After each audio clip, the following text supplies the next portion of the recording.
Sir ऊंचा करके कहता है कि कश्मीर हमारा है। अध्यक्ष महोदय, ऐसे नेता को जो स्वाधीनता सेनानी थे, जो बहुत बड़े नेता थे, जिनके निधन के बाद 3 दिन देश का झंडा उनके ऊपर बिछाया गया था, रशिया, इंडोनेशिया और भारतवर्ष का, ऐसे नेता को आज तक भारत रत्न नहीं दिया गया। अध्यक्ष महोदय, मैं हाथ जोड़ के निवेदन करता हूं इस सदन से, हमारे उड़ीसा के मंत्री जी यहाँ बैठे हैं, धर्मेंद्र प्रधान जी हमारे भाई हैं, उनसे निवेदन करता हूं अब सरकार को बोल के कम से कम इतना तो करा दीजिए।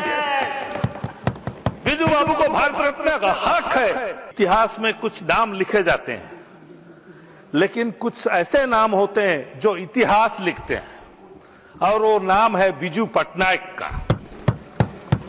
बिजू बाबू जब छोटे थे, स्कूल में पढ़ते थे, कटक में एक ब्रिटिश एयरवेज का विमान उतरा था। वो जाके विमान को जैसा छू दिए, पुलिस वाला कोई डंडा मारा उनको। बिजू बाबू ने कहा, तू मेरे को डंडा मारा, मैं यही प्लेन को उड़ा के दिखाऊंगा, और वो अपना जिद पूरा करके पायलट बने। अध्यक्ष महोदय, वो एक बहुत बड़े इंडस्ट्रियलिस्ट थे। उनका कलिंगा एयरलाइंस था, पहला कलिंगा एयरलाइंस भारतवर्ष में, और एयरलाइंस किसी का नहीं, कलिंगा एयरलाइंस था, प्राइवेट एयरलाइंस। लेकिन बिजू बाबू एक ऐसे राजनेता थे, अपना एयरलाइंस को बिक्री कर दिए, अपना इंडस्ट्रीज को बिक्री कर दिए और राजनीति करे हैं। आजकल के राजनेता का हिसाब में नहीं है। बिजू पटनायक अपना सब बेच के राजनीति करे हैं।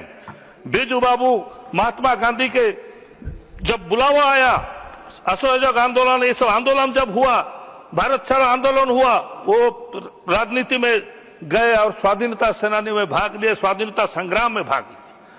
जब ब्रिटिश एयरवेज के पायलट थे, हमारे स्वाधीनता सेनानियों को एक जगह से दूसरे जगह ले जाके पहुंचाया करते थे।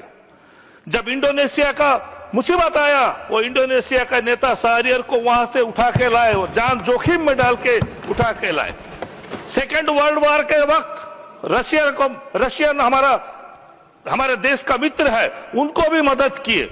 जब हमारा देश स्वाधीन हुआ, उसके बाद जब पाकिस्तान घुसपैठी हमारे देश में घुसने का कोशिश किए, तो वही बिजू पटनायक थे जो अपने प्लेन में खुद पंजाब रेजिमेंट को श्रीनगर में ले जाके उतारे। अध्यक्ष महोदय, इसी के कारण आज हमारा देश सर ऊंचा करके कहता है कि कश्मीर हमारा है।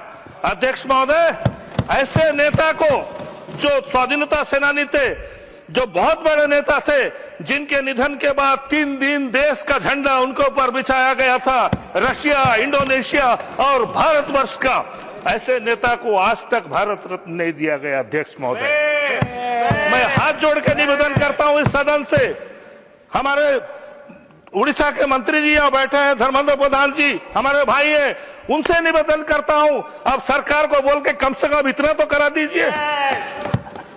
बिजू बाबू को भारत रत्न का हक है, पूरा हक है। अध्यक्ष महोदय, मेरा डिमांड है, जब मैं पहली बार आया था, पहला और 0 आवर बोला था, तब भी ये डिमांड किया था, और मेरा आखिरी 0 आवर में भी यही डिमांड कर रहा हूं। मैं उम्मीद करता हूं सरकार से